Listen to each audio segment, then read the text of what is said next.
अपन start करते हैं set theory का। इसके अंदर जो अपन टॉपिक्स कवर करेंगे वो मेनली रिलेटेड है सबसेट्स, प्रॉपर सबसेट और सुपरसेट से रिलेटेड। ठीक है, तो सबसे पहले आइए अपन स्टार्ट करते हैं सबसेट। सबसेट्स क्या होते हैं? तो सबसे पहले मैं टर्म लिख देता हूं सबसेट। ठीक है, सबसेट क्या चीज होती है ये समझते हैं। ठीक है, जब हम ऐसा बोलते हैं कि A is subset of B, ठीक है, A is subset of B, तो सबसे पहली चीज क्या है कि यहां पे हम दो सेट्स का कंपैरिजन कर रहे हैं। ठीक है, A और B दो अलग अलग सेट्स हैं। A is subset of B कहने का मतलब है कि A का हर एक एलिमेंट B में प्रेजेंट होना चाहिए। ठीक है, B में उसके अलावा और कुछ हो या ना हो उससे अपने को फर्क नहीं पड़ता, लेकिन क्या इंपॉर्टेंट है कि A का हर एक एलिमेंट B का एलिमेंट होना चाहिए। ठीक है, तो अपन क्या बोल रहे हैं, A is said, ठीक है, A is said to be subset of B. A is said to be subset of B if all elements of A, if all elements of A are present in set B.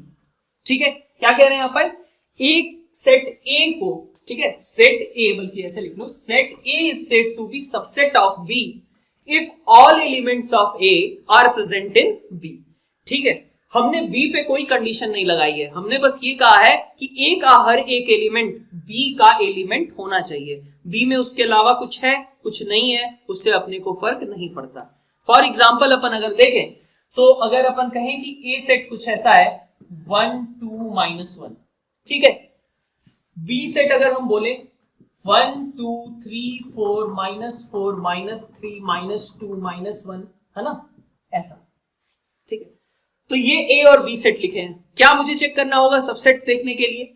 A का हर एक element उठाऊं और देखूं मैं कि B में क्या वो present है या नहीं है। तो देखो 1 B में प्रेजेंट है क्या? हाँ। 2 प्रेजेंट है क्या? हाँ। -1 ये भी इधर प्रेजेंट है क्या? हाँ। ठीक है, इसका मतलब कि A का हर एक एलिमेंट सेट B के अंदर प्रेजेंट है, ऐसा बोल सकते हैं। इसलिए अपन क्या बोलेंगे, A is subset of B। ठीक है, A is subset of B। क्यों? क्योंकि हर एक एलिमेंट A का B में प्रेजेंट था। इसका जो नोटेशन होता है वो कैसा होता है, इस बात को इतनी पूरी चीज लिखने की जगह मैथमेटिकली रिप्रेजेंट कैसे किया जाता है, that is A is subset of B, ऐसा लिख देते हैं। ठीक है, तो ये जिधर बड़ा हुआ है वो B है, वो मतलब एक तरीके से बड़ा सेट है, A का हर एक एलिमेंट उसके अंदर प्रेजेंट है। ठीक है, तो ये नोटेशन हो गया A is subset of B का। ठीक है, तो ये हमारा सबसेट की डेफिनेशन हो गई एक तरीके से। ठीक है, कुछ और एग्जांपल्स लें, जैसे मान लो A लिया हमने 1 2 3 3, ठीक है, B ले लिया मैंने 1 -1 4 2। ठीक है, अब देखो 1 को चेक करूंगा मैं, मुझे चेक करना है कि क्या A B का सबसेट है या नहीं है। तो देखो A में से हमने एक एलिमेंट उठाया 1, इसका है क्या एलिमेंट? हाँ। 2 उठाया, 2 इधर B का एलिमेंट है क्या? हाँ। 3 उठाया, 3 इधर B का एलिमेंट है क्या? नहीं। तो अगर एक भी ऐसा एलिमेंट आ गया जो कि B में प्रेजेंट नहीं था तो अपन क्या बोलेंगे, A is not a subset of B। ठीक है, इस बात को कैसे रिप्रेजेंट करेंगे, A is not a subset of B। ठीक है, उल्टा देखें, क्या B A का सबसेट हो सकता है क्या? 1 यहां भी 1 है, -1 यहां -1 नहीं है, इसका मतलब कि B A का सबसेट नहीं है। ठीक है, तो अपन इसको भी ऐसे रिप्रेजेंट कर सकते हैं, B is not a subset of A। ठीक है, फिर इसी तरीके से देखो आगे, अगर मैं इस तरीके का कुछ केस लेता हूं 1 2 3, है ना, और B को भी मैंने ले लिया सपोज 1 2 3। ठीक, अब देखो आप क्या बोलोगे, A का अगर हमें ये चेक करना है कि A B का सबसेट है या नहीं, 1 इधर प्रेजेंट है, 2 इधर प्रेजेंट है, 3 इधर प्रेजेंट है। ठीक है, तो इसका हर एक एलिमेंट B में प्रेजेंट है ना, इसका मतलब अपन क्या लिखेंगे कि A is subset of B।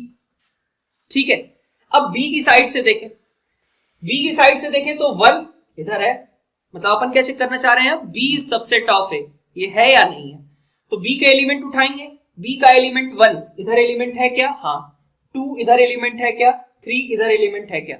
ठीक है, तो अब अपन क्या बोलेंगे कि B is subset of A।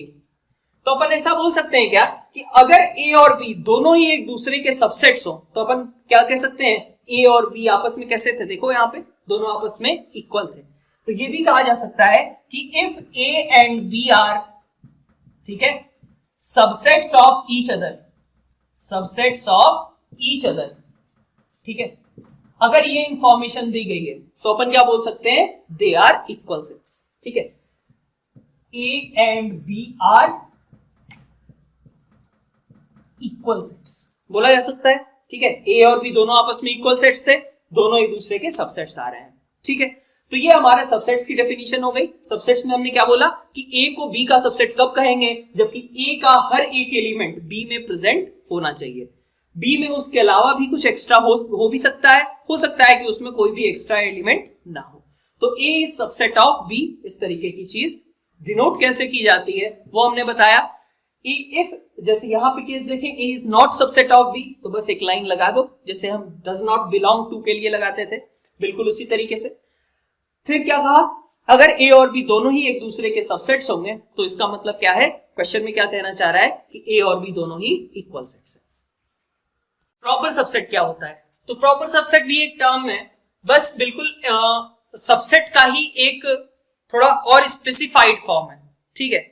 इसमें क्या होता है, जैसे सबसेट्स में अपन क्या बोलते थे कि A का हर एक एलिमेंट B में प्रेजेंट होना चाहिए, ठीक है। ये क्या बोलता है कि बस उसमें से इक्वलिटी वाला केस हटा दो। सबसे लास्ट में हमने क्या बोला कि A और B दोनों ही 1 2 3 थे, दोनों आपस में इक्वल हैं, वो दोनों एक दूसरे के सबसेट्स होते हैं, ठीक है। प्रॉपर सबसेट्स बस एक केस को हटाने को कहता है। प्रॉपर सबसेट्स क्या कहता है कि भाई तुम एक केस इसमें से हटा लो जबकि वो दोनों आपस में इक्वल होते हैं, ठीक है। मतलब क्या कहा जा रहा है, जैसे मान लो A मेरे पास, मैंने कहा 1 2 3, ठीक है, B मैंने उठाया 1 2 3 4, ठीक है। ये मैं क्या बोल सकता हूं, A is subset of B बोल सकता हूं, A is subset of B ऐसा बोल सकता हूं, कोई दिक्कत नहीं। लेकिन क्या ये प्रॉपर सबसेट है, तो प्रॉपर सबसेट क्या कहता है कि भाई हर तरीके का सबसेट होने में कोई प्रॉब्लम नहीं है, ठीक है, सबको प्रॉपर सबसेट बोलोगे। जैसे यहां पे A को प्रॉपर सेट बोल सकते हो, प्रॉपर सबसेट बोल सकते हो, क्यों, क्योंकि यहां पे एक ऐसा एलिमेंट प्रेजेंट है 4 जो कि A में नहीं है। मतलब ये क्या डिमांड करता है प्रॉपर सबसेट कि A का हर एक एलिमेंट B में तो होना चाहिए, ठीक है, लेकिन इसकी डिमांड एक अलग से ये है कि B में कुछ एक्स्ट्रा एलिमेंट भी होने चाहिए, ठीक है। बात क्या कह रहे हैं यहां पर, सबसेट्स में क्या था कि each element of A should be present in B, बस इतने पे बात खत्म हो जाती थी। ये क्या डिमांड करता है कि each element of A should be present in B and B should have at least 1 term extra, ठीक है। कुछ ना कुछ B के पास ऐसा होना चाहिए, जैसे यहाँ पे 4 है, कुछ ना कुछ B के पास ऐसा होना चाहिए जो कि A के एक्सेस में एक तरीके से प्रेजेंट है। A का हर एक टर्म तो प्रेजेंट है ही यहाँ पे, लेकिन कुछ ऐसा है यहाँ पे 4 जो कि A में नहीं था लेकिन B में है। तो प्रॉपर सबसेट की अगर हम कहें कि इसकी डेफिनेशन क्या होगी, तो प्रॉपर सबसेट क्या कहा जाएगा, ठीक है। ये सबसेट का डिनोशन था। अगर हम कहें कि प्रॉपर सबसेट कैसे रिप्रेजेंट करेंगे, तो बस ये वाली लाइन हटा दो। ये वाली लाइन हटाने का मतलब बिल्कुल वैसा है कि इक्वलिटी हम हटा रहे हैं। लेस देन और इक्वल टू तो देखे ही होगे ना, 5 इज लेस देन और इक्वल टू 7 या 5 इज लेस देन 7 है ना, इस तरीके की चीज। A इज लेस देन और इक्वल टू 7, तो ये इक्वलिटी वाली चीज यहां पे हटा दो, इसी को बोलते हैं अपन प्रॉपर सबसेट, ठीक है। यहां पे नीचे वाली लाइन केवल हमने हटा दी। दिस विल बी डिनोशन कि A is proper subset of B, मतलब A का हर एक टर्म तो B में प्रेजेंट है लेकिन B के पास अपना कुछ एक्स्ट्रा भी है, ठीक है। तो डेफिनेशन क्या हो गई कि ईच टर्म ऑफ A, ठीक है, each term of A should be present in B, should be present in set B, ठीक है, and set B should have at least one term in excess, ठीक है, in excess of set A, ठीक है। Set A का हर एक term तो B में प्रेजेंट होना ही चाहिए, लेकिन B में अपना भी कुछ एक्स्ट्रा अलग से टर्म होना चाहिए। तो इन एक्सेस ऑफ ए कहने का मतलब है ए के अलावा और भी एक्स्ट्रा टर्म हमारे पास कम से कम एक तो प्रेजेंट होनी ही चाहिए। जैसे इसको हमने एग्जांपल के तौर पे कहा कि यहाँ 4 हमारे पास एक्स्ट्रा था, इधर के हर एक एलिमेंट इधर तो प्रेजेंट है ही, इसलिए A is proper subset of B, जिसका डिनोशन क्या है, तो ये। ठीक है, अब अगर अपन बात करें और भी एग्जांपल्स लें, जैसे मान लो कि हमसे कहा गया कि a इज इक्वल टू 1 -1 2 -2 3, ठीक है, और b को मैंने बोल दिया 1 -1 2 -2 3, ठीक है। अब क्या ये प्रॉपर सबसेट होगा? नहीं होगा। क्यों? क्योंकि भाई a का हर एक एलिमेंट तो b में प्रेजेंट है, लेकिन b के पास अपना कुछ एक्सेस में नहीं है। ठीक है भाई, 1 -1 2 -2 3 इधर भी यही है, b के पास क्या कुछ ऐसा एक्स्ट्रा है जो कि a के पास ना हो? नहीं ना, तो इसका मतलब कि a is not proper subset of b। ठीक है बात। अगर हम ऐसे कहें कि अगर मान लो इसी के जगह पे a हमारे पास यही गिवन है 1 -1 2 -2 3 और b हमारा गिवन है मान लो 1 -1 2 -2 3 -3, मान लो ये ऐसा दिया हुआ है। अब देखो, अब अगर देखें अपन तो a का हर एक एलिमेंट b में प्रेजेंट था, बिल्कुल ठीक बात है। अच्छा, अब लेकिन b में हमारे पास एक एक्स्ट्रा एलिमेंट था, कौन सा? -3। ठीक है, तो a का हर एक एलिमेंट b में प्रेजेंट है, लेकिन b के पास अपना भी कुछ एक्स्ट्रा है। इसका मतलब कि अब हम बोल सकते हैं a is proper subset of b। ठीक है, तो ये डिफरेंस हो गया सबसेट्स और प्रॉपर सबसेट्स में, कि बस ये इक्वल वाला केस, जब a और b आपस में इक्वल होते थे तो भी हम बोल देते थे कि a is subset of b। Proper subset में उसको नहीं कंसीडर करेंगे। ठीक है, यहां पे क्या रिक्वायरमेंट है कि a का हर, अगर a b का प्रॉपर सबसेट है, ठीक है, each term of a should be present in set b। ये तो रिक्वायरमेंट सबसेट की थी, बस एक्स्ट्रा क्या आ गया कि सेट b में सेट a के अलावा और भी कुछ एक्स्ट्रा चीजें होनी चाहिए, कम से कम एक चीज तो एक्स्ट्रा होनी ही चाहिए। तो ये हमारा टॉपिक हो गया प्रॉपर सबसेट्स का। एक बार को सुपरसेट, ये एक और एक्स्ट्रा टर्म है अपने पास। तो सुपरसेट में क्या होता है कि जैसे हमने कहा a is subset of b, at the same time we can say b is superset of a। ठीक है, सब मतलब छोटा, सुपर मतलब बड़ा, बस इतनी सी बात है। क्या कहा जा रहा है कि अगर अपन ऐसा बोले if a is subset of b, ठीक है, if a is subset of b, then क्या बोलेंगे? b is superset of A. ठीक है, सुपरसेट ऑफ ए। ठीक, अपन कैसे लिखते थे इस बात को? ए इज सबसेट ऑफ बी, इसका डिनोशन क्या था? इस तरीके का कुछ था। ठीक है, उल्टा करके इसी को लिख दो, B is superset of A. ठीक है, बस ये, जैसे ए इज सबसेट ऑफ बी, भाई जो बड़ा है वही सब सुपर है। ठीक है, तो इधर देखो, इधर ज्यादा बड़ा है वही सुपरसेट है, इधर ज्यादा बड़ा है वही सुपरसेट है। ठीक है, तो जो बड़ा है वही सुपरसेट है, सिंपल सी बात ये है। क्या कहा जा रहा है कि बस जैसे हमने कहा कि ए सबसेट है बी का, तो तुरंत अब कह सकते हैं बी इज सुपरसेट ऑफ ए। अलग से कोई टर्म नहीं है, बहुत सिंपल सी बात है कि सबसेट के साथ ही उल्टा अगर उसका कहें तो डिफाइन किया गया है सुपरसेट। सबसेट्स में क्या बोला गया? ए इज सबसेट ऑफ बी। ठीक है, उसी मोमेंट पे अपन उसी सिचुएशन के लिए बोल सकते हैं कि बी इज सुपरसेट ऑफ ए।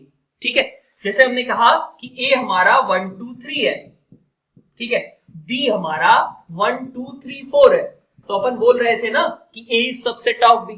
उसी को उल्टा घुमा करके बोल दो, क्या बोलोगे? b is superset of a। बात बराबर ही है, नोटेशन भी इवन बराबर ही है। भाई a और b को इधर उधर अगर बदला गया है तो नोटेशन भी तो लिखने का तरीका बदल दिया गया ना। ठीक है, तो सेम बात ही है, a सबसेट ऑफ b कहो या फिर b सुपरसेट ऑफ a कहो। ठीक है बात। और साथ में एक और चीज देख लेते हैं, जैसे मान लो ये रहता है हमारे पास इधर 1 2 3 है ना, b को क्या बोला गया? मान लो 1 2 3, मान लो दोनों बराबर दिए गए, तब भी तो अपन बोलते थे ना कि a is subset of b। अभी भी अपन बोलेंगे क्या? b is superset of a। ठीक है बात। तो सबसेट्स और सुपरसेट अलग अलग चीजें नहीं है, एक ही चीज को लिखने का दो अलग अलग तरीका है, सबसेट्स और इधर कहो तो सुपरसेट्स। ये देखते हैं कि एक अगर हमें कोई सेट दिया हुआ है a 1 2 3 का मान लो, तो उससे हम क्या क्या सबसेट्स क्रिएट कर सकते हैं इसके बारे में डिस्कस करते हैं। ठीक है, तो पहली चीज हमने क्या कही कि a मान लो कि हमें सबसेट एक सेट दिया हुआ था 1 2 3, इसके सारे पॉसिबल सबसेट्स लिखने हैं हमें। ठीक है, सबसेट्स के लिए क्या क्या होता था, हमने कहा कि किसी एक को इसका सबसेट कब बोलेंगे, जबकि उस सेट के अंदर, ठीक है, बी, अगर हम कहें कि बी ए का सबसेट कब होगा, तो बी का हर एक एलिमेंट ए में प्रेजेंट होना चाहिए, बस इतनी सी बात है, यही है ना। तो अगर हम कहें कि बी में क्या क्या हो सकता है, ठीक है, क्या क्या सबसेट्स फॉर्म कर सकते हो, तो एक तो सबसेट ये हो सकता था कि भाई मैं एक ऐसा सेट बनाऊं जिसमें सिर्फ एक एलिमेंट है 1, ठीक है। और क्या हो सकता था, मैं ऐसा करूं कि एक ऐसा सेट बनाऊं जिसमें सिर्फ एक एलिमेंट है 2, या फिर एक ऐसा सेट बनाऊं जिसमें सिर्फ एक एलिमेंट है 3, ठीक है, इतनी बात। और क्या क्या पॉसिबिलिटी हो सकती है, ये भी हो सकता है कि भाई यहां 3 चीजें थी, दो दो ऑब्जेक्ट्स को चूज करूं, भाई ये इसको बोलोगे ना कि ये अगर मैं बी बोलता हूं तो B will be subset of A, क्योंकि 1 यहां पे प्रेजेंट था, वो यहां प्रेजेंट है, ठीक है। ऐसे ही एक अगर ये बी सेट है तो बी का हर एक एलिमेंट इधर प्रेजेंट है, इसी तरीके से ये अगर बी सेट है तो बी का हर एक एलिमेंट यहां प्रेजेंट है, इसका मतलब 1 2 3 के ये सबसेट्स लिखे जा सकते हैं, ठीक है बात। और क्या कर सकते हैं अपन ये बोल सकते हैं क्या कि अगर मैं ये एक सबसेट इस तरीके का लिखूं, ठीक है, ये भी एक सबसेट का काम करेगा क्या, 1 और 2 दोनों इधर प्रेजेंट है, तो इसका मतलब ये इसका सबसेट है, ठीक है बात। और क्या कर सकते हो, इसी तरीके से 2 3 ले लो तब भी काम बन जाएगा, सेम वे 1 3 ले लो तब भी काम बन जाएगा, ठीक है। तो अच्छा, इसके अलावा अगर मैं ऐसा करूं 1 2 3 तीनों को ले लूं, तो अब भी तो सबसेट रहेगा ना, एक इधर देखें 1 इधर प्रेजेंट है, 2 इधर प्रेजेंट है, 3 इधर प्रेजेंट है, बस इतना ही तो चाहिए था कि बी का हर एक एलिमेंट ए में प्रेजेंट होना चाहिए, ठीक है। प्रॉपर सबसेट की बात करूं तो ये प्रॉपर सबसेट नहीं होगा, क्योंकि दोनों एग्जैक्टली इक्वल हो गए, इसमें कुछ एक्स्ट्रा होना चाहिए था, लेकिन ये दोनों तो बराबर हो जा रहे हैं, तो प्रॉपर सबसेट तो नहीं होगा, लेकिन सबसेट तो होगा, क्यों, क्योंकि हर एक एलिमेंट इधर प्रेजेंट है, ठीक है। तो ये हमारे पास अगर 1 2 3 से देखें तो हमारे पास ये कितने आ गए, 7। इसके अलावा एक और इंपॉर्टेंट बात है कि फाई मतलब नल सेट, ठीक है, फाई लिखो या फिर इसको कह दो ऐसा, ठीक है। नल सेट हर एक सेट का सबसेट होता है, ठीक है।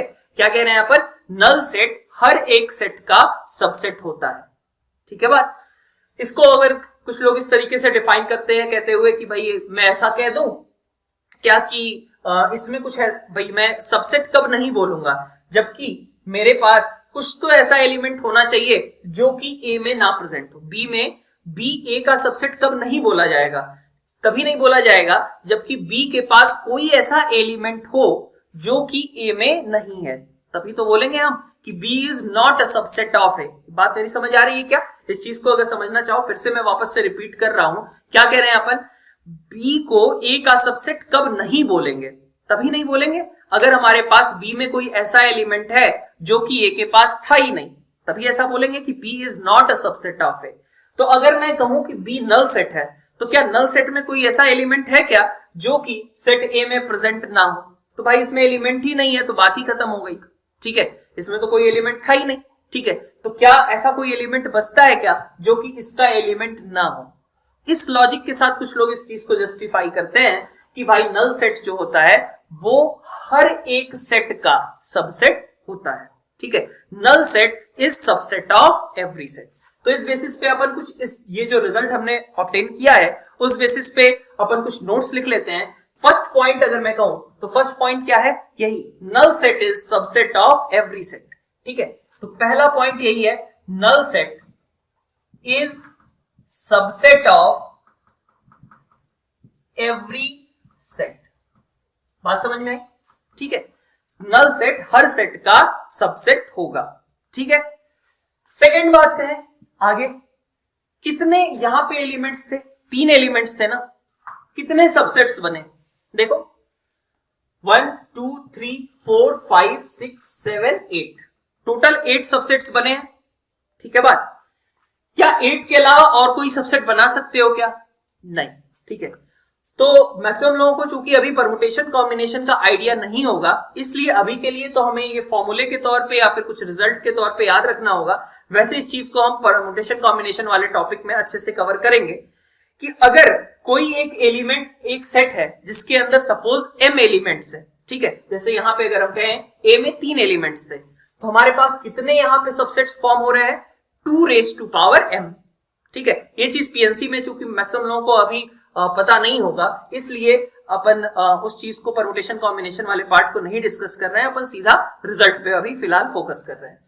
तो सेकंड पॉइंट अपन क्या कह रहे हैं कि इफ एन ऑफ ए किसको रिप्रेजेंट करता था, कार्डिनल नंबर को, तो N of A equal to M, मतलब सेट ए के अंदर कितने एलिमेंट्स हैं, एम एलिमेंट्स हैं, देन क्या बोल रहे हैं अपन, number of all possible subsets, ठीक है, ए के कितने पॉसिबल सबसेट्स बन सकते हैं, that is equal to 2 raise to power m। अगर इसके प्रूफ की बात करें तो इसका प्रूफ तुम्हें आगे डिस्कस किया जाएगा परमुटेशन कॉम्बिनेशन में, अभी के लिए एज अ रिजल्ट याद रख लो। एक और एग्जांपल मैं ले लेता हूं, जैसे मान लो 1 2, ठीक है, ये एक सेट दिया हुआ था, कितने एलिमेंट्स थे, 2 एलिमेंट्स थे, कितने इसके सबसेट्स बनने चाहिए इस फॉर्मूले के अकॉर्डिंग, 2 रेज टू पावर 2, मतलब 4 सबसेट्स बनने चाहिए थे।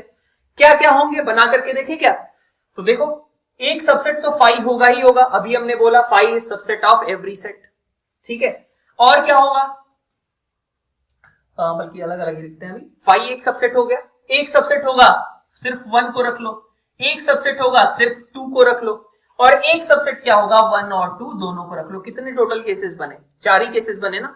तो इसी बात को हम कह रहे हैं कि अगर किसी सेट का कार्डिनल नंबर m है, मतलब उसके अंदर अगर m एलिमेंट्स हैं, तो उसके टोटल पॉसिबल सबसेट्स कितने क्रिएट होंगे, 2 रेज टू पावर m, ठीक है। और एक और चीज बात का ध्यान रख लेते हैं, जैसे मान लो अपन, किसी लोगों को डाउट हो सकता है, ये ए की को अगर हमने नल सेट बना दिया, ठीक है, ए अगर मेरा नल सेट हो गया तो इसका मतलब कि कार्डिनल नंबर इसका कितना है, 0 है, ठीक है, ए नल सेट है तो कार्डिनल नंबर कितना हो गया, 0 हो गया। अब इस फॉर्मूले के अकॉर्डिंग जाएं तो अपन क्या बोलेंगे, टोटल पॉसिबल सबसेट्स कितने होंगे, 2 रेज टू पावर 0, इसका मतलब इस केस में कितने सबसेट्स होने चाहिए, 1। अब कुछ लोगों को ऐसा हो सकता है, डाउट हो अभी भी कि इसका वो 1 सबसेट कौन सा होगा, तो इसका सबसेट कौन सा होगा, 5 इटसेल्फ, ठीक है, यही इसका सबसेट होगा, क्योंकि हमने यहां पे अभी बोला ना, null set is subset of every set, even null set is subset of null set itself, ठीक है, नल सेट का सबसेट नल सेट खुद ही होगा। तो यही है यहां पे कि अगर ए खुद नल सेट था तो कितने एलिमेंट्स थे हमारे पास, 0 एलिमेंट्स थे, तो यहां से कितने पॉसिबल सबसेट्स बनने चाहिए, 2 रेज टू पावर 0 मतलब 1, वो 1 सबसेट कौन सा होगा, 5 इटसेल्फ। एक और पॉइंट अपने पास आता है, थर्ड पॉइंट अगर बात करूं मैं, थर्ड पॉइंट एक और लिख सकते हो क्या, इन चीजों के अलावा जैसे null set is subset of every set कहा हमने, वैसे ही each set is subset of itself. जैसे यहां पे देखो 1 2 3 है, उसका एक सबसेट 1 2 3 तो होगा ही ना, ठीक है, इसमें तो कोई डाउट है नहीं। 1 2 है, एक 1 2 उसका सबसेट होगा ही, प्रॉपर सबसेट नहीं होगा लेकिन सबसेट तो होगा ही। तो तीसरा यही स्टेटमेंट है कि each set is subset of itself, ठीक है, क्या कह रहे हैं अपन, each set is subset of itself. इसी स्टेटमेंट के बेसिस पे ये भी कवर कर सकते हो कि null set is subset of itself, ठीक है बात। इसी तरीके से अगर हम सिंगलटन सेट होता, अगर मान लो किसी के पास, मान लो जैसे एग्जांपल के तौर पे एक और ले, ए में हमारे पास एग्जैक्टली 1 एलिमेंट है, ठीक है, अब इसके सबसेट्स क्या बनाऊंगा मैं, तो इसका एक सबसेट 5 तो रखना ही रखना है, क्योंकि 5 तो हर किसी का सबसेट होता है। और क्या बना सकता हूं, और बनाऊंगा मैं ये 1 इटसेल्फ, ठीक है। तो ये फॉर्मूले के अकॉर्डिंग ही 2 सबसेट्स बनने चाहिए थे, वो 2 सबसेट्स कौन से होंगे, यही होंगे, ठीक है। तो इस चीज को अभी के लिए याद रख रहे हैं हम 2 रेज टू पावर m वाले कंसेप्ट को, क्योंकि मतलब अभी हमें परमुटेशन कॉम्बिनेशन का आइडिया नहीं है, ठीक है। तो इस फॉर्मूले के बेसिस पे और ये 2 पॉइंट्स की नल सेट को हर सेट का सबसेट कंसीडर करना है और each set is subset of itself, ठीक है, ये 2 पॉइंट्स के साथ हम ये सबसेट्स वाले टॉपिक को एंड करते हैं। तो आगे अपन कुछ और भी डेफिनेशंस देखते हैं, कुछ और भी सेट्स के टर्म्स जो कि यूज किए जाते हैं उनके बारे में एक बार देख लेते हैं। क्या है वो, सबसे पहले कंटिन्यूअस सेट, ठीक है, कंटिन्यूअस सेट। कंटिन्यूअस सेट का मतलब क्या होता है, इस चीज को एक बार को देखो। जैसे हमारे पास ये रियल नंबर लाइन समझते ही हो, रियल नंबर लाइन पे तुमने पहले भी रिप्रेजेंट किया होगा कुछ रीजन, है ना। जैसे अगर मैं यहाँ पे कहूं कि 1 से लेकर के 2, ये 1 है, ये 2 है, ये 3 है, ये 0 है ना, ऐसे इधर -1 है, इस तरीके का मैं रिप्रेजेंटेशन करूं तो इस लाइन को क्या बोलते हो, रियल नंबर लाइन बोलते हो। अब इस रियल नंबर लाइन पे अगर मुझे मान लो ऐसा कहा जाए कि मुझे एलिमेंट्स लेने हैं कहां से कहां तक, मान लो कह दिया गया -0.5 से और 2.3 तक, क्या करोगे? 2.3 यहां कहीं मार्क करोगे, ठीक है, 2.3 यहां कहीं, -0.5 सपोज यहां पे आ गया -0.5, ठीक है, क्या करोगे? तो ये बीच का पूरा रीजन इतना, सॉरी 2.3 तक था, इतना रीजन पूरा का पूरा मार्क कर लोगे, यही होगा ना, -0.5 से 2.3। क्या तुम काउंट कर सकते हो क्या कि -0.5 से 2.3 के बीच में कितने एलिमेंट्स एग्जिस्ट करेंगे? नहीं कर सकते ना। क्यों नहीं कर सकते? क्योंकि भाई मुझे इंटीजर्स कहे जाते गिनने के लिए तो गिन देता मैं 0, 1 और 2, लेकिन -0.5 के बाद -0.49 होगा, 0.498 होगा, 0.492 होगा, बहुत सारे ऐसे होंगे, 0.4925 होगा, बहुत सारे ऐसे एलिमेंट्स होंगे, कहां तक काउंट कर पाएंगे? नहीं कर सकते। तो जब हम -0.5 से 2.3 ये पूरा रीजन रिप्रेजेंट करना चाह रहे हैं, तो इस रीजन को बोलेंगे हम क्या? कंटिन्यूअस सेट, ठीक है। यहां पे चीजें हम अलग अलग मार्क नहीं कर पा रहे हैं, अपन क्या कह रहे हैं कि -0.5 से 2.3 यहां तक का हर एक एलिमेंट अगर मुझे चाहिए तो वो मैं कैसे रिप्रेजेंट करूंगा? एक कंटिन्यूअस सेट के थ्रू रिप्रेजेंट करूंगा। वो सेट में क्या लिखा जाएगा? कुछ इस तरीके से। इसका जो रिप्रेजेंटेशन होगा, अगर मैं कहूं -0.5 से 2.3 का, क्या रिप्रेजेंटेशन पे अपन थोड़ा देर से आते हैं क्योंकि उसमें और भी टाइप्स होंगे। पहले अपन इसी को समझते हैं, इसको कंटिन्यूअस सेट कहा जा सकता है। क्यों? क्योंकि इसकी एलिमेंट्स को हम डिस्क्रीटली लिख नहीं सकते, अपन पूरा का पूरा एक रीजन डिफाइन कर रहे हैं, उसके सारे एलिमेंट्स अलग से लिस्ट करके नहीं लिखे जा सकते क्योंकि ऐसे इनफाइनाइट एलिमेंट्स यहां पे एग्जिस्ट करते हैं, ठीक है बात। अब कंटिन्यूअस सेट के साथ एक और टर्म आती है डिस्क्रीट सेट, ठीक है। डिस्क्रीट सेट का मतलब क्या है कि अगर मैं इसी में कह दूं कि भाई -0.5 से 2.3 के बीच इंटीजर्स की बात कर दूं, set of all the integers lying in between -0.5 to 2.3। Last time क्या था? सेट ऑफ ऑल नंबर्स, ठीक है, ऑल नंबर्स इन बिटवीन, ठीक है, इन बिटवीन -0.5 एंड 2.3, ठीक है। यहां पे हम इसकी बात कर रहे हैं, -0.5 और 2.3 के बीच के लाई करने वाले हर एक नंबर की, वो क्या था? कंटिन्यूअस सेट था। अब उसी की जगह अगर मैं कहूं कि सेट ऑफ ऑल इंटीजर्स, ठीक है, set of all integers lying in between -0.5 and 2.3, तब तो किसी को कोई दिक्कत नहीं है, तुरंत लिख दोगे तुम क्या? 0, 1 और 2, ऐसे कॉमा लगा लगा करके तुमने इन चीजों को लिख दिया ना। क्या तुम पहले ऐसा कर सकते थे? 0 फिर 0, के बाद, या फिर -0.5 और उसके बाद -0.49 नहीं लिख सकते थे ना, क्योंकि -0.49 और -0.5 के बीच में बहुत सारी चीजें होंगी। इसी तरीके से -0.499 और -0.5 के बीच में भी बहुत सारी चीजें होंगी, इसलिए अपन उस तरीके से रिप्रेजेंट नहीं कर सकते थे। यहां पे इस तरीके का रिप्रेजेंटेशन पॉसिबल है। डिस्क्रीट का मतलब क्या होता है? अलग अलग करके एक तरीके से हमने लिख लिया है। यहाँ पे कंटिन्यूअस का मतलब क्या है कि हम अलग अलग करके नहीं लिख सकते, हमें पूरा एक रीजन कंटिन्यूअसली रिप्रेजेंट करना पड़ेगा। तो ये हो गए हमारे कंटिन्यूअस और डिस्क्रीट सेट, ठीक है। इन कंटिन्यूअस जो सेट्स हैं इनको भी हम कुछ टाइप्स में बांट सकते हैं, ठीक है, जिनके लिए अपन पढ़ते हैं आइडिया ऑफ इंटरवल्स। तो नेक्स्ट स्लाइड में अपन आइडिया ऑफ इंटरवल्स पे फोकस करते हैं। तो आइडिया ऑफ इंटरवल्स की बात करें, पहले इंटरवल्स क्या होते हैं, ठीक है। कंटिन्यूअस सेट का ही एक पर्टिकुलर केस है कह लो, या फिर कंटिन्यूअस सेट इटसेल्फ कह लो। क्या होता है यहाँ पे, जैसे मान लो मुझे ये नंबर लाइन की मैंने बात करी थी, नंबर लाइन पे -0.5 और 2.3 इस पूरे रीजन को रिप्रेजेंट किया गया कैसे? इस फॉर्म में, है ना, रियल नंबर लाइन पे। तो इसको हमने क्या बोल सकते हैं? कंटिन्यूअस सेट भी बोल सकते हो, इसको बोल सकते हो कि ये एक इंटरवल को रिप्रेजेंट कर रहा है। कौन सा इंटरवल है? -0.5 से 2.3 के बीच का पूरा इंटरवल यहां से रिप्रेजेंट किया जा रहा है, ठीक है बात। अब इस तरीके के कैसे कैसे इंटरवल्स हम बना सकते हैं। सबसे पहले टाइप की बात करें तो पहला टाइप क्या होता है? क्लोज्ड इंटरवल, ठीक है, क्लोज्ड इंटरवल। सिंबल्स ही है, बहुत बड़ी बात नहीं है, सिंपल चीजें हैं, कुछ सिंबल्स हैं जो कि हमें आगे यूज करनी है बहुत फ्रीक्वेंटली।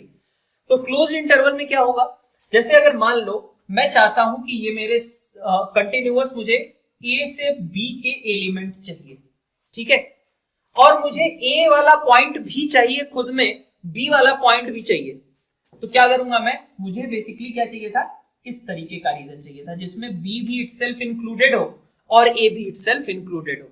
तो अगर मुझे ए से बी का रीजन चाहिए including A and B both, ठीक है, तो मैं क्या करूंगा, मैं इसके लिए रिप्रेजेंटेशन दूंगा इस तरीके का, ए टू बी, है ना। ये जो ब्रैकेट लगा हुआ है, ये ब्रैकेट रिप्रेजेंट करता है कंटिन्यूअस सेट को, ठीक है, और इस तरीके का चूंकि क्लोज्ड लगा हुआ है, इसी को बोलते हैं हम क्लोज्ड इंटरवल, ठीक है। क्या है क्लोज्ड इंटरवल का मतलब, अगर इस तरीके का कुछ लिखा गया तो इसका मतलब है कि ए से बी का कंप्लीट कंटिन्यूअस रेंज हमें कंसीडर करना है including these end points A and B itself. जैसे अगर मैं यहां पे कहूं ये पूरा पोर्शन, अगर मुझे -0.5 से लेकर के 2.3 तक का हर एक पॉइंट चाहिए था, और ये जो दोनों एंड पॉइंट्स हैं ये भी चाहिए थे अगर मुझे, ठीक है, तो क्या मैं इसका नोटेशन दूंगा, -0.5 से 2.3। बात समझ में आ रही है बिल्कुल। क्लोज्ड इंटरवल मतलब ये वाले दोनों बड़े वाले ब्रैकेट्स, ठीक है, बड़े ब्रैकेट का मतलब क्या है, क्लोज्ड इंटरवल। जहां बड़ा ब्रैकेट दिखे वहां समझ जाओ इसका मतलब क्या कहा जा रहा है, ये स्टार्टिंग पॉइंट था, ये एंड पॉइंट होगा। नॉर्मली ऐसा ही होगा कि भाई -0.5 जो छोटा वाला वैल्यू है वो इधर, और ये बड़ी वाली वैल्यू। और क्लोज्ड इंटरवल लगाने का मतलब क्या हुआ कि हमें जो ये एंड पॉइंट्स दिए गए हैं वो दोनों चाहिए। जहां भी ये बड़ा ब्रैकेट दिखे उसका मतलब है कि वो वाला पॉइंट हमें, एंड पॉइंट हमें चाहिए, ठीक है बात। ये हमारा पहला टाइप हुआ क्लोज्ड इंटरवल। सेकंड अपन आते हैं आगे, क्या होता है, ओपन इंटरवल, ठीक है। ये भी एक नोटेशन है, कोई खास बड़ी बात नहीं। ओपन इंटरवल क्या कहलाता है, ठीक है। ओपन इंटरवल में देखो, अगर मुझे ए से बी तक का पूरा रीजन रिप्रेजेंट करना है, और क्या चाहिए मुझे, ये वाला भी पॉइंट और ये वाला पॉइंट दोनों एक्सक्लूड करने हैं। पिछली बार क्या था, this was including A and B, क्या कह रहे थे अपन, इंक्लूडिंग ए एंड बी। बीच का रीजन तो हमेशा ही चाहिए था, लेकिन यहां पे ए और बी दोनों इंक्लूडेड थे, यहां पे ए और बी दोनों पॉइंट्स नहीं चाहिए, उनके करस्पॉन्डिंग हमने क्या किया, हॉलो सर्कल बना दिया। इस तरीके के रिप्रेजेंटेशन का मतलब क्या है कि भाई ये वाला पॉइंट अपने को नहीं चाहिए था, ठीक है। तो ये ओपन इंटरवल है। क्या था यहां पे, इसका रिप्रेजेंटेशन कुछ इस तरीके का, ठीक है, ए से बी तक, ए छोटी वैल्यू बी बड़ी वैल्यू, और ओपन ब्रैकेट लगा दिया। ओपन ब्रैकेट लगा दिया या फिर कहो स्मॉल ब्रैकेट लगा दिया। स्मॉल ब्रैकेट का मतलब है वो पॉइंट नहीं लेना। तुम्हारे लिए ज्यादा कंफर्टेबल क्या रहेगा, बड़े वाले ब्रैकेट का मतलब है वो पॉइंट लेना है, एंड पॉइंट, और स्मॉल ब्रैकेट्स का मतलब है कि वो पॉइंट नहीं लेना है, ठीक है बात। तो ये हमारा ए टू बी ओपन इंटरवल आ गया अपने पास। अब इसमें क्या है, इसका मतलब है एक्सक्लूडिंग, ठीक है, एक्सक्लूडिंग ए एंड बी, सही है बात। क्या क्या कहा गया, पिछली बार ए से बी का कंप्लीट रीजन था, और ए और बी जो दोनों एंड पॉइंट्स थे वो भी इंक्लूडेड थे। इस बार क्या है, ए से बी का रीजन तो है, लेकिन वो जो एंड पॉइंट्स थे ए और बी वो दोनों इंक्लूडेड नहीं थे। हमें क्या याद रखना है, बड़े ब्रैकेट का मतलब है वो पॉइंट इंक्लूड करना है, और छोटे ब्रैकेट का मतलब है वो पॉइंट इंक्लूड नहीं करना है। अगर ये चीज क्लियर है तुम्हें, तो बहुत आसानी से तुम इसके आगे की चीजें भी समझ सकते हो। जैसे अगर मान लो मैं थर्ड केस लेता हूं, सेमी ओपन, ठीक है, सेमी ओपन कह लो या फिर सेमी क्लोज्ड कह लो, है ना भाई। सेमी ओपन आधा ओपन रहेगा तो आधा तो क्लोज रहेगा ही, तो सेमी ओपन और सेमी क्लोज्ड, इसकी बात की जा रही है, ठीक है। अब इसमें देखो क्या करेंगे, इसमें किस तरीके का बनेगा, इसका मतलब क्या है कि अगर मान लो मुझे ऐसा कुछ कहा गया, ए और ये बी, ठीक है, यहां पे ए था सपोज, ऐसा बना लेते हैं एक बार, इधर ए इधर में बी, ठीक है, और ये वाला पॉइंट मान लो मुझे को नहीं चाहिए और ये वाला पॉइंट मेरे को चाहिए, ठीक है। पिछली बार क्या था, या तो दोनों इंक्लूड करने पड़ रहे थे या तो दोनों एक्सक्लूड करने पड़ रहे थे। अब अपन किसकी बात कर रहे हैं कि मेरे को ये वाला पॉइंट चाहिए, ये वाला पॉइंट नहीं चाहिए। अगर ऐसा होता है तो अपन किस तरीके से रिप्रेजेंट करेंगे, बीच का रीजन तो चाहिए ही चाहिए था। तो हमने क्या बोला था, बड़े ब्रैकेट का मतलब है पॉइंट इंक्लूड करना, छोटे ब्रैकेट का मतलब है पॉइंट एक्सक्लूड करना। बड़ा ब्रैकेट मतलब ये वाला पॉइंट तो चाहिए था ना भाई, ए से बी ये तो लिखना ही पड़ेगा, ठीक है। कौन सा चाहिए, ए चाहिए तो उसके आगे बड़ा ब्रैकेट लगा दो, बी नहीं चाहिए उसके आगे छोटा ब्रैकेट लगा दो। यही हो गया सेमी ओपन या सेमी क्लोज्ड। ठीक है, क्या कहा जा रहा है यहाँ पे, जो पॉइंट लेना है उसके पहले बड़ा ब्रैकेट, मतलब उसके साथ में बड़ा ब्रैकेट, और जो पॉइंट एक्सक्लूड करना है उसके आगे या फिर उसके पास में छोटा ब्रैकेट लगाना है। जैसे इसी तरीके से अगर मैं कहूं, अगर मुझे मान लो इस तरीके का कहा जाए कि भाई ए वाला पॉइंट मेरे को नहीं चाहिए और बी वाला पॉइंट मेरे को चाहिए, तो क्या करूंगा, ए टू बी तो लिखना ही है, थोड़ा सा मुझे क्या देखना पड़ेगा कि बी को मैं इंक्लूड कर लूं तो मैं बड़ा ब्रैकेट लगा दूंगा, ए को मैं एक्सक्लूड कर दूं तो मैं छोटा ब्रैकेट लगा दूंगा। तो यही मेरे पास आइडिया ऑफ इंटरवल्स है कि जो कंटिन्यूअस के केस को ही रिप्रेजेंट करता है। सबसे पहला केस क्या था, क्लोज्ड इंटरवल। क्लोज्ड इंटरवल में क्या कहा गया, क्लोज्ड इंटरवल में कहा गया कि भाई बीच का रीजन भी चाहिए और एंड पॉइंट्स इटसेल्फ इंक्लूड होने चाहिए। तो हमने क्या कहा कि बड़ा ब्रैकेट मतलब इंक्लूड, छोटा ब्रैकेट मतलब एक्सक्लूड। बड़ा ब्रैकेट लगाया तो दोनों पॉइंट्स इंक्लूड हो गए, यहां पे छोटा ब्रैकेट लगाया दोनों पॉइंट्स एक्सक्लूड हो गए। यहां पे देखो ए इंक्लूड हुआ, बी के साथ छोटा ब्रैकेट था, बी एक्सक्लूड हो गया। इसी तरीके से यहां पे ए एक्सक्लूड हो गया, बी इंक्लूड हो गया। तो बहुत सिंपल सी बात तुम्हें क्या याद रखनी है कि जो बड़े ब्रैकेट्स हैं, है ना, जो लार्ज ब्रैकेट होता है वो लार्ज ब्रैकेट किसको रिप्रेजेंट करता है, उस पॉइंट को इंक्लूड करना है, और स्मॉल ब्रैकेट किसको रिप्रेजेंट करता है, उस पॉइंट को एक्सक्लूड करना है। ठीक है, तो ये हमारे पास आइडिया ऑफ इंटरवल्स हो गए, जो कि कंटिन्यूअस का ही एक स्पेसिफिक टाइप है। प्रॉपर सबसेट के बाद अपन अगर देखें, सुपरसेट भी देख ही चुके हो, सबसेट्स भी देख ही चुके हो, पावर सेट की बात करते हैं। पावर सेट क्या होता है, ये भी चूंकि उसी कंटिन्यूएशन में ही है आगे, पावर सेट किसको कहेंगे। ठीक है, तो अगर हम, ये क्या होता है, सेट ऑफ सेट्स। ठीक है, सेट्स का सेट बनाया जा रहा है। बात समझ में आने में थोड़ी सी दिक्कत हो सकती है, यहाँ पे थोड़ा सा ध्यान देना। क्या कहा जा रहा है कि सेट ऑफ सेट। ठीक है, power set is set of sets. ठीक है, सेट ऑफ सेट्स की बात कर रहे हैं यहां पे। ठीक है, मतलब एक ऐसा सेट जिसके एलिमेंट भी क्या होंगे, सेट होंगे। ठीक है, उसको अपन बोलेंगे पावर सेट। ठीक है, समझो अब किसको पावर सेट बोलेंगे किसको नहीं बोलेंगे वो भी समझना है। पहले तो हमने ये कहा कि पावर सेट क्या होता है, ये क्या है, सेट ऑफ सेट्स है। सेट्स को कलेक्ट करके हमने एक नया सेट बना दिया। ठीक है, सेट्स के एलिमेंट को नहीं कलेक्ट किया, ध्यान देना, सेट्स को ही कलेक्ट कर लिया और उसको हमने एक नया सेट बना दिया। तो collection of sets is power set. ठीक है, collection of sets is power set. अब समझो किसको बोलेंगे अपन, जैसे मान लो ए, हमने ये एग्जांपल पहले भी लिया, ए 1 2 3 है, इसके लिए हमने क्या किया था, सारे इसके सबसेट्स लिखे थे।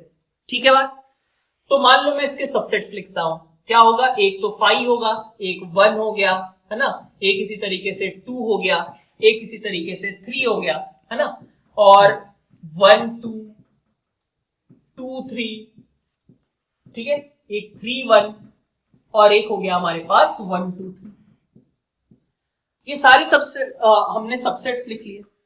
इन सारे सबसेट्स को अगर मैं कलेक्ट करके एक नया सेट बना लूं, क्या कहा, सेट्स को कलेक्ट किया, मतलब ये सभी एज इट इज लिखे हमने, बीच में कॉमा कॉमा डाल दिया और बाहर में कर्ली ब्रेसेस डाल दिए। ठीक है, तो क्या हुआ, 5 खुद में एक सेट था ना, वो इस एक नए सेट का एलिमेंट हो गया। भाई कर्ली ब्रेसेस का मतलब एक सेट, और उसका एक एलिमेंट क्या हो गया, 5। फिर कॉमा और इधर कॉमा के बीच में क्या है, एक और एलिमेंट ही लिखा जाएगा। वो एलिमेंट क्या है, सेट के अंदर 1, मतलब 1 इज नॉट एन एलिमेंट। क्या कहा जा रहा है, ये जो सेट है, ये कंप्लीट सेट जो है, ये सेट जो नया सेट हम बना रहे हैं, इसको बोलेंगे हम, या फिर अभी के लिए इसको मैं बी बोल देता हूं। ठीक है, ये बी सेट हुआ। ठीक है, सेट बी के अंदर एक एलिमेंट क्या है, ये वाला पूरा 1 नहीं, सेट के अंदर 1 ये एक एलिमेंट है, सेट के अंदर 2 ये एक एलिमेंट है, 1 2 ये पूरा सेट इस बी का एक एलिमेंट है, 1 2 3 पूरा सेट इस बी का एक एलिमेंट है। ठीक है बात, तो इसको बोलते हैं हम, जब हमने ए सेट दिया हुआ था, ए सेट का हमने क्या किया, सारे सबसेट्स लिखे, बीच बीच में कॉमा भी लगा दिया, और फिर हमने उसको फिर से कर्ली ब्रेसेस में लगा दिया। कर्ली ब्रेसेस का मतलब एक नया सेट बन गया।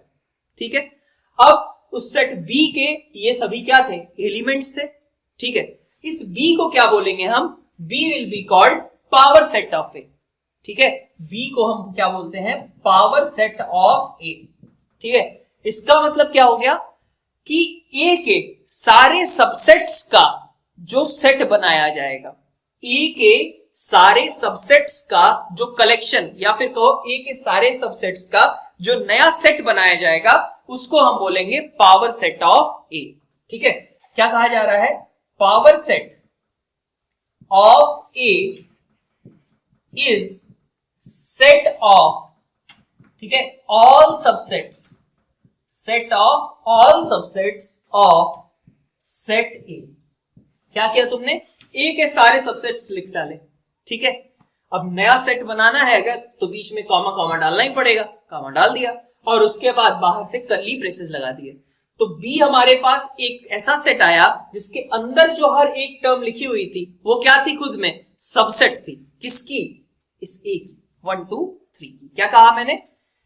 अगर मैं बी की बात करूं तो बी कर्ली ब्रेसेस को हटाने के बाद उसके एलिमेंट्स दिखाई देंगे, तो ये बी के बाहर वाले दोनों कर्ली ब्रेसेस हटाए। अब अंदर के एलिमेंट्स की बात करूं तो ये 5 सबसेट है ए का, सेट के अंदर 1, ये एक सबसेट है, ये भी एक सबसेट है, ये भी एक सबसेट है, सभी सबसेट्स है। ठीक है, तो पावर सेट बेसिकली क्या है? पावर सेट सारे सबसेट्स को लिखा गया और उनको एक नए सेट में डाल दिया गया, that will be called power set. तो इस बेसिस पे अगर हम कहें कि पावर सेट का कार्डिनल नंबर क्या होगा, है ना, तो पावर सेट में एलिमेंट्स कौन से जाते थे? जो सबसेट्स होते थे, और सारे सबसेट्स डालने ही है। कितने सबसेट्स बनते थे भाई? अगर ए में हमारे पास, अगर हम कहें पहले तो कि मान लो कि सेट ए में हमारे पास m एलिमेंट्स थे, ठीक है, कितने सबसेट्स बनेंगे? 2 रेज़ टू पावर m। ठीक है, और 2 raise to power set 2 raise to power m sets जो हैं वही तो नया सेट b या फिर पावर सेट फॉर्म कर रहे हैं। इसका मतलब कि पावर सेट में कितने एलिमेंट्स हुए? 2 raise to power m elements हुए। ठीक है, ध्यान देना फिर से, ऐसा नहीं है कि 1 एक एलिमेंट हो गया या फिर 2 एक एलिमेंट हो गया, ऐसा नहीं है। ये सेट के अंदर 1 जो है ये एक एलिमेंट होगा। अगर किसी ने ऐसा बोल दिया कि 1 is element of power set of A, तो बिल्कुल रॉन्ग है। ठीक है, करेक्ट क्या है? कर्ली ब्रेसेस के अंदर जब मैंने 1 डाला तो ये क्या बन गया? सेट बन गया, और ये पूरा का पूरा टर्म एक एलिमेंट का काम कर रहा है। This belongs to P A, ये बात बिल्कुल ठीक है। ठीक है, ऐसे ही कोई कहे कि 1 2 belongs to power set of A, तो बिल्कुल गलत है। जब तक कर्ली ब्रेसेस नहीं है तब तक ये सेट नहीं, एक एलिमेंट नहीं है। ठीक है, पावर सेट के एलिमेंट्स कैसे होते हैं? पावर सेट के एलिमेंट्स खुद में सेट होते हैं। ठीक है, पावर सेट का एलिमेंट सिर्फ 1 नहीं हो सकता। अभी हमने कहा ना सेट ऑफ सेट्स। ठीक है, तो मतलब एलिमेंट क्या होगा? खुद में एक सेट होगा, उसको हम बोलेंगे पावर सेट। अगर इसमें कोई भी कंफ्यूजन है तो वापस से एक बार रिवाइंड करके इस वीडियो को वापस से देखिए और अकॉर्डिंगली नोट डाउन कर लीजिए। इंपॉर्टेंट बात पे यहाँ पे फोकस करते हैं कि सबसेट्स और एलिमेंट, अभी हमने पावर सेट में भी कहा और अभी भी कई लोगों के दिमाग में हो सकता है कंफ्यूजन हो, तो इसीलिए उस चीज पे एम्फेसाइज करते हुए मैं ये पॉइंट हाईलाइट कर रहा हूं। और साथ में इस तरीके के क्वेश्चंस भी आपसे पूछे जाएंगे, चाहे आप जब अपना प्रैक्टिस असाइनमेंट करोगे तो भी उसमें आपको ये क्वेश्चंस मिलेंगे और तुमसे टेस्ट में भी ये क्वेश्चंस पूछे जा सकते हैं। ठीक है बात?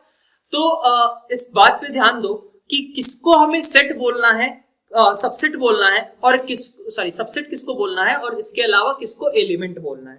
ठीक है बात? अपन यही बात यहाँ पे पूरे कुछ मिनट के वीडियो के ड्यूरेशन में अपन यही ध्यान देने वाले हैं, क्या कि subsets and elements are different.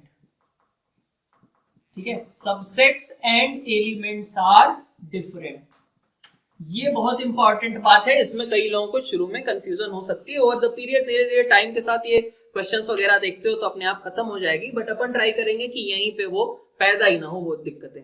ठीक है, तो देखो सबसेट्स और एलिमेंट्स की बात कर रहे हैं। जैसे मैंने कहा कि अगर मैंने एक इस तरीके का लिया 1 2 2 3, है ना, या फिर 3 1 और 2 4, और ऐसे ही अपन कुछ ले लेते हैं, मान लो हाँ अभी इतना ही रखते हैं। ठीक है, ये मैंने ले लिया सेट ए। अब अगर मेरे से क्या कहा जाए, एलिमेंट कैसे रिप्रेजेंट होता था, सबसेट कैसे रिप्रेजेंट होता था, ये बात सभी को पता है ना। अगर मैं कहूं कि 2 is element of A, 2 is element of A. अच्छा, इसमें पहले वो लॉजिक नहीं काम करेगा कि अपन ने कहा कि भाई ए के अंदर बी रहता है, बी के अंदर सी रहता है, तो सी भी तो ए के अंदर रहता है। ऐसी कोई बात नहीं करेंगे अपन, ये बहुत ही थोड़ी सी मतलब अपने लिए पॉजिटिव नहीं रहेगा, इसका रिजल्ट पॉजिटिव मार्किंग की जगह निगेटिव मार्किंग में मिल सकता है। तो ऐसा नहीं अपन सोचेंगे कि ए का एलिमेंट बी था, बी का एलिमेंट सी था, तो सी भी तो ए का एलिमेंट हुआ, ऐसा नहीं सोचना है। ठीक है बात, ये कॉमन मिस्टेक हो सकती है, प्लीज इसको अवॉइड करिएगा। क्या कह रहे हैं अपन, ए हमारे पास इस तरीके का सेट दिया हुआ है और हमसे ये कहा जा रहा है कि ऐसा कमेंट कर सकता हूं क्या मैं कि 2 इज एलिमेंट ऑफ ए? बिल्कुल कर सकते हो। देखो, एलिमेंट पहचानने का बहुत ही सिंपल सा तरीका है। क्या तरीका है वो? जैसे ए सेट लिखा है, तो ए सेट लिखने के लिए बाहर करली ब्रेसेस तो लगाए गए होंगे, उन करली ब्रेसेस को हटा दो। ठीक है, आगे क्या करना है, 2 कॉमा के बीच में, ठीक है, 2 कॉमा के बीच में जो चीज लिखी गई हो उसको तुम एलिमेंट बोलोगे। बहुत सिंपल सी बात है। क्या कहा हमने, बाहर वाले दोनों करली ब्रेसेस हटा दो और क्या करना है, 2 कॉमा के बीच में जो एलिमेंट जो चीज लिखी गई हो उसको एलिमेंट बोला जा सकता है। अब ये नहीं कोई कहेगा कि ये और ये कॉमा अगल बगल के हैं, ऐसा नहीं है। ये और उसके बाद कौन सा आता है, ये वाला आता है। ठीक है, इसके बाद कौन सा आता है, ये वाला आता है। ये तो इसके अंदर में एक है ना कॉमा, अगल बगल का कॉमा अगर हम पहचानने की बात करें तो इसके बाद ये, फिर ये, फिर ये, फिर ये, फिर ये, यही है ना। अपन ऐसा थोड़ी नहीं करेंगे कि इसके बाद ये फिर ये आ गया, ऐसा थोड़ी नहीं करेंगे। ठीक है, तो अपन जिस तरीके से 2 एलिमेंट्स को कैसे डिफाइन, मतलब एलिमेंट्स को कैसे डिसाइड करेंगे, करली ब्रेसेस हटाए, कॉमा देखा, 2 कॉमा के बीच में क्या दिख रहा है, वो एक एलिमेंट होगा। ठीक है, तो देखो जैसे यहाँ पे ये 2 कॉमा है, इनके बीच में क्या दिख रहा है, 2 दिख रहा है। 2 एलिमेंट है ए का, बिल्कुल है। ठीक है, अब इसी तरीके से किसी ने कहा कि भाई 4 एलिमेंट है ए का, तो फिर से ये वही वाला लॉजिक हो जाएगा कि ए के अंदर 2 4 था, 2 4 में 4 था, इसलिए 4 एलिमेंट हो गया ए का। ये बिल्कुल गलत है। ठीक है, क्या है यहाँ पे, क्या कहीं तुम्हें 2 कॉमा के बीच में 4 दिख रहा है क्या? मैं एक और एक टर्म बढ़ा लेता हूं इस तरीके का, मान लो 3,6। ठीक है, ठीक, क्या तुम्हें 4 2 कॉमा के बीच में दिख रहा है क्या? अब ये वाले कॉमा नहीं काउंट करने हैं, ये बात समझ में आ चुकी है। तो इसका मतलब क्या है, इन दोनों के बीच में, इन दोनों कॉमा के बीच में एक एलिमेंट होगा। इसी तरीके से आगे ये 3,6 वाला एलिमेंट एक होता, तो 4 तो कहीं नहीं है ना, 4 तो है नहीं, तो इसका मतलब 4 is not an element of A. ठीक है बात। इसके बाद देखो और क्या बोल सकते हैं यहाँ पर, सिर्फ अभी हम एलिमेंट्स पे फोकस कर रहे हैं। एलिमेंट्स के लिए हमने क्या कहा, करली ब्रेसेस हटाओ, 2 कॉमा के बीच की चीज देख लो, बस सिंपल सी बात ये है। अब ये 1 एक एलिमेंट होगा, 2 एक एलिमेंट होगा, करली ब्रेसेस के अंदर 2, मतलब ये एक खुद में क्या है, सेट है ना। ठीक है, ये सेट भी क्या होगा, एलिमेंट होगा ए का। ये बात ठीक है। ये वाली टर्म दोनों कॉमा के बीच में थी, तो इसका मतलब ये एलिमेंट है ए की। फिर इसी तरीके से 3 is also an element of A. Similarly, this set 3,1 is also an element of A. Similarly, 2,4 is also an element of A. 3,6 is also an element of A. But 6 is element of A. ये बात गलत है। ठीक है ये बात। अच्छा, किसी ने ऐसा कहा कि भाई अगर मैं मान लो ये 2 था, 2 के आगे एक और करली ब्रेस डाल दूं, तो ये थोड़ी ना एलिमेंट हुआ। कहीं ऐसा दिख रहा है क्या कि 2 कॉमा के बीच में ऐसी चीज लिखी हुई हो? ऐसा कहीं नहीं है। तो अगर ऐसा नहीं है तो इसका मतलब this is not an element of A, this is not an element of A कह सकते। तो बहुत सिंपल सी बात है। क्या करना है तुम्हें वो लॉजिक बिल्कुल नहीं लगाना कि ए के अंदर एक ऐसा सेट था जिसमें 2 4 थे, तो इसका मतलब 4 भी ए का एलिमेंट हो गया। इसको प्लीज अवॉइड करना, बार बार ये रिक्वेस्ट है। क्या कहा जा रहा है यहाँ पे, अपन ये कह रहे हैं कि 2 कॉमा के बीच में, या फिर जैसे लास्ट टर्म है उसकी बात क्या करेंगे, उसके बाद थोड़ी ना कॉमा लगाएगा कोई।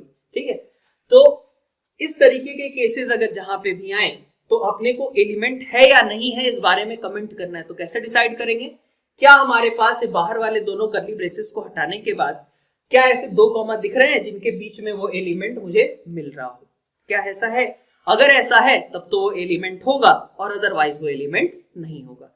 तो इस तरीके से हम एलिमेंट्स को डिफाइन कर सकते हैं। ठीक है बात। अब सबसेट्स पे भी आ जाते हैं। यहाँ पे सबसेट्स की बात करूं तो सबसेट्स का मतलब क्या होता है, कुछ एलिमेंट लो और उस पे फिर एलिमेंट को लेने के बाद अभी तक तो ये सब क्या थे, एलिमेंट्स थे ना। एलिमेंट्स को लेने के बाद उनके ऊपर करली ब्रेस लगा दो, तब वो सबसेट बनता है। बात सही है। जैसे इसकी बात करूं मैं, अगर मुझसे ऐसा कहा जाता, पहली बात तो ये चीज आप क्लियर हो लिए क्या कि एलिमेंट्स में कोई दिक्कत है क्या। अभी एलिमेंट्स में अगर दिक्कत है तो वापस से एक बार रिवाइंड करके आप देख लीजिए और फिर इस पार्ट पे अपन आते हैं।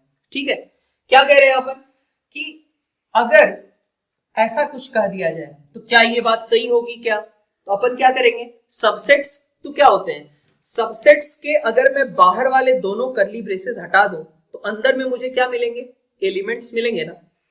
तो सेम चीज यहां पे कि क्या अगर मैं कहूं बाहर वाले केसेस हटा दो, ठीक है, बाहर वाले दोनों ब्रेसेस हटा दिए, अब अंदर में जो चीज बची हुई है, कितना बचा हुआ है, यही वाला पोर्शन इतना, क्या ये सेट ए का एलिमेंट है क्या। बिल्कुल है, अभी हमने बोला ना कि ये सेट का एलिमेंट है। तो अगर मैं इसके ऊपर करली ब्रेस लगा दूंगा तो ये क्या बन जाएगा, सबसेट बन जाएगा। भाई एलिमेंट्स के ऊपर एक एलिमेंट लो, दो एलिमेंट लो, उसके ऊपर करली ब्रेस लगा दो तो वो सबसेट बन जाता है कि नहीं बन जाता है। बिल्कुल ठीक है बात, कोई दिक्कत है इसमें। क्या हम करते थे, 1 2 3 से हमें सबसेट्स बनाने थे, 1 बना लिया और उसके ऊपर करली ब्रेस लगा दिया, वो एक सबसेट हो जाता था। तो सबसेट क्या था, सबसेट में से अगर मैं करली ब्रेस को हटा दूं तो अंदर में मेरा एलिमेंट बचेगा, यही था ना। तो अब यहां पे देखो, सबसेट में अगर ये सबसेट है या नहीं है कैसे चेक करूंगा, करली ब्रेस को हटाऊंगा और अंदर वाली चीज को चेक करूंगा कि ये एलिमेंट है क्या। हाँ एलिमेंट है, अगर ये एलिमेंट है तो इसका मतलब कि ये स्टेटमेंट करेक्ट है। इसी तरीके से अगर मुझसे कह दिया जाए, मान लो कि 3,1, ठीक है, ये सबसेट है ए का, ये बात बिल्कुल गलत है। क्यों, समझ सकते हो क्या, करली ब्रेस हटाओगे ना, पहले करली ब्रेस को हटा दिया तो 3,1 क्या एक एलिमेंट है, 3,1 क्या एक एलिमेंट है क्या, नहीं ना। भाई ये तो क्या था, ये पूरा टर्म इसका एलिमेंट था, ठीक है, सेट ए का एलिमेंट था। अगर इसको सबसेट होना था तो क्या करना पड़ता, एक और करली ब्रेस लगाना पड़ता, ऐसा कुछ, तब ये सबसेट हो जाता ए का। ठीक है, अभी तो मैं करली ब्रेस हटाऊंगा तो 3,1 बचेगा जो कि इधर कहीं है ही नहीं इस तरीके का। यहां पे अगर मैंने करली ब्रेसेस हटाए तो मेरे को ये मिलेगा जो कि ए का एलिमेंट है। तो सबसेट्स कैसे डिफाइन करने हैं, और अगर मैं कहूं कि एलिमेंट्स कैसे डिफाइन करने हैं, एलिमेंट्स सबसे पहले तुम्हें डिसाइड करने चाहिए कि एलिमेंट्स कैसे आएंगे। एलिमेंट्स कब आएंगे, जब मैं करली ब्रेसेस हटाऊंगा और कॉमा के बीच की चीजें खोजूंगा तो मुझे एलिमेंट्स दिखेंगे। नेक्स्ट चीज ये आती है कि भाई सबसेट्स कब आएंगे, तो सबसेट्स, जिस चीज को चेक करना है कि क्या वो सबसेट है क्या, तो सबसेट का पहले ये बाहर वाले दोनों करली ब्रेसेस हटा दो और अंदर वाली चीज को क्या होना चाहिए, ए का एलिमेंट होना चाहिए। अगर ये चीज ए की एलिमेंट है तो वो सबसेट होगा, अदरवाइज वो ए का सबसेट नहीं कहलाएगा। अब इसी तरीके की बात अपन एक आध एग्जांपल्स में और भी लेकर के इसको डिस्कस करते हैं नेक्स्ट स्लाइड में। तो नेक्स्ट आपके पास उसी से रिलेटेड अपन एक क्वेश्चन समझते हैं। ये हमारे पास ए सेट दिया हुआ था और उसके बेसिस पे कुछ ये कमेंट्स हमें करने हैं कि कौन सा स्टेटमेंट इनमें ट्रू है, कौन सा फॉल्स है। ठीक है, इसको मैं नंबरिंग भी दे देता हूं, 1 2, ये 3rd और ये 4th 5th और 6th। आगे भी अपन जैसी रिक्वायरमेंट लगेगी उस हिसाब से और भी स्टेटमेंट्स लेते रहेंगे। तो सबसे पहली बात क्या कही गई है, थोड़ी देर के लिए आप पॉज कीजिए। पिछले वाले टॉपिक को अगर आपने मतलब थोड़ा सा समझने में आपको दिक्कत रही है तो उसको मैं कहूंगा कि फिर से रिवाइंड करके एक बार देख लीजिए और फिर फर्दर जाकर के इन क्वेश्चंस को एक बार को सोचिए कि इनमें कौन सा स्टेटमेंट ट्रू है, कौन सा फॉल्स है। ठीक है, तो थोड़ी देर के लिए आप वीडियो पॉज कर सकते हैं क्योंकि मैं फर्दर इसके सॉल्यूशंस के साथ कंटिन्यू करूंगा। ठीक है, आप अपना सोल्यूशन पहले तैयार कर लीजिए कि इनमें कौन सा स्टेटमेंट ट्रू है, कौन सा फॉल्स है। एक बार को एनालाइज करिएगा कि वो वाले स्टेटमेंट अगर आपका कोई मतलब आप कुछ में रॉन्ग कर जाते हैं तो वो क्यों रॉन्ग हुआ, उस चीज को एक बार को रिकॉल करिएगा बार बार। ठीक है, तो अपन इसके सोल्यूशन से स्टार्ट करते हैं। फर्स्ट स्टेटमेंट में क्या कहा गया है, this is an element of A. Element के बारे में मैंने अभी क्या बोला कि एलिमेंट कब होता है, जबकि दो कॉमा के बीच में वो पर्टिकुलर चीज दिखाई दे। तो क्या कहीं पे ऐसा है कि दो कॉमा के बीच में इस तरीके का टर्म नहीं है, तो इसका मतलब कि ये एक एलिमेंट नहीं होगा। ये वाला स्टेटमेंट रॉन्ग हो गया। ठीक है बात। अच्छा, अब आते हैं नेक्स्ट बात पे। यहां पे क्या कहा गया, सबसेट की बात की गई। सबसेट्स में मैंने क्या कहा कि कोई चीज सबसेट है या नहीं है उसके लिए क्या करोगे, सबसे पहले बाहर वाले कर्ली ब्रेसेस हटा दो, हटा दिए तुमने बाहर वाले कर्ली ब्रेसेस। अब अंदर वाली चीज को फोकस करो, मतलब इस पे फोकस करो, इतने पे। क्या ये एक एलिमेंट है? यही देखना था ना। सबसेट्स अगर चाहिए तो सबसेट तभी होगा जब हम बाहर के कर्ली ब्रेसेस हटाएं, अंदर वाली चीज जो बचे वो कहीं एलिमेंट होनी चाहिए। तो अंदर वाली चीज क्या कहीं एलिमेंट है क्या? तो हाँ बिल्कुल यही है ना, ये वाली चीज यहां पे दिख रही है, इसका मतलब कि ये एक एलिमेंट है, और एलिमेंट अगर है तो इसका मतलब कि इसको हम सबसेट बोल सकते हैं। फिर आगे बढ़ते हैं, 3 इज एलिमेंट ऑफ ए, बिल्कुल ठीक है, 3 is element of A, 2 comma के बीच में 3 दिख रहा है तो ये 3 भी एलिमेंट हो जाएगा ए का।